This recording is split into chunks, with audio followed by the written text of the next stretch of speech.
being in conflict. Being in a conflict is not a very comfortable condition to be in. It is not. In this channel, I talk about mediation as one of the ways of resolving our conflicts and our disputes peacefully. Let's talk today about how conflict starts, very briefly, just as a way of introduction. It usually starts in our thoughts. How does it start in our thoughts? There's usually a trigger that is, of course, you don't know where the trigger is going to come from. It's going to come from something somebody says to you, somebody has done to you, and then in our thoughts we react. We sense like a threat to our interests or to our rights. We perceive something that is a threat, and then almost instinctively we react to it with an emotion.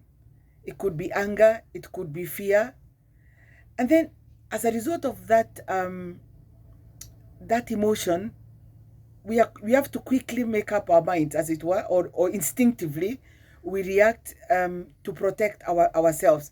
So we either feel strong enough to face it, so in which case we fight it, we choose ways to fight that threat, or we feel that for survival, I just have to withdraw, and quickly. Yeah.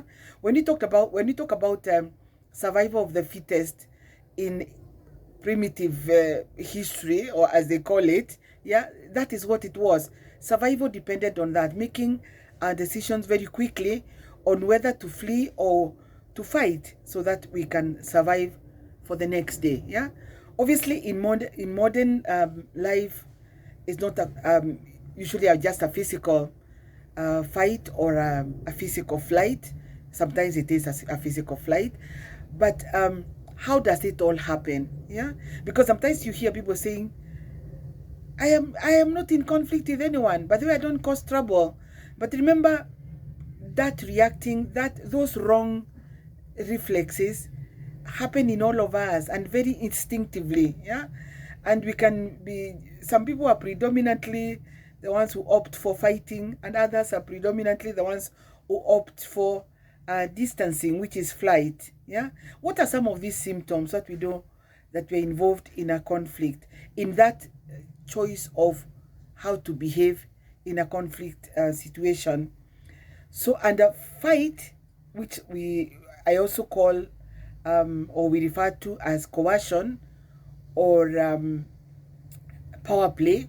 Yeah, we are feeling strong enough so we can demand something from the other person. What are some of these examples? What we know that we are reacting, we are having these reflexes, to fight off this conflict situation. One of them is shouting. Yeah, we shout at the other person. Another one can be threatening the person. Yeah, with whatever, verbally or even physically. And another one would be getting others to side with you or to take sides. Yeah, some people are very good at engineering that, getting others to side with us so that we can fight off the perceived enemy, as it were. Yeah, or it could be preempting.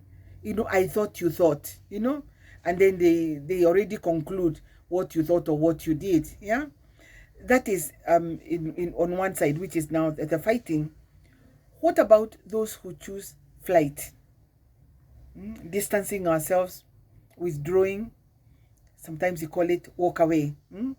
What are some of these symptoms or signs, or where we act out in a conflict situation? One of them would be avoiding. We avoid the other person and we think it will resolve the problem. Or withdrawing.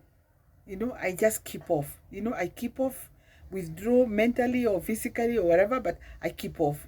Another one would be silent treatment. If I keep quiet, if I don't talk to this person, I'm sure all is going to be well. Like that joke they make these days of nil by mouth. Yeah, then we think that will teach him a lesson, or at least he'll get to know that I'm upset by whatever he or she did to me. Another way of taking flight also is For example, withholding information, like in an office setting, I withhold information to punish the other person, or just not being cooperative. I just decide, no, I'm not going to bother with this. Or it could be not returning messages. Not returning messages can be a very telltale sign of being in a conflict. We're just feeling, let me keep my cool. Maybe this will let things pass. Yeah. But then we realize that whether we fight or we take flight, it's only a temporary measure. It really doesn't heal. It doesn't resolve the problem, because those reactions, of fight or flight trigger another cycle of retaliation. Because when you walk away, or when you power play, you threaten the other person, or you use violence or hostile gestures or whatever it is, the other person also now reacts, because they get to the cycle now of feeling threatened. They perceive a threat, and then the cycle goes again, what we call a retaliatory cycle. I'll talk about that in another video.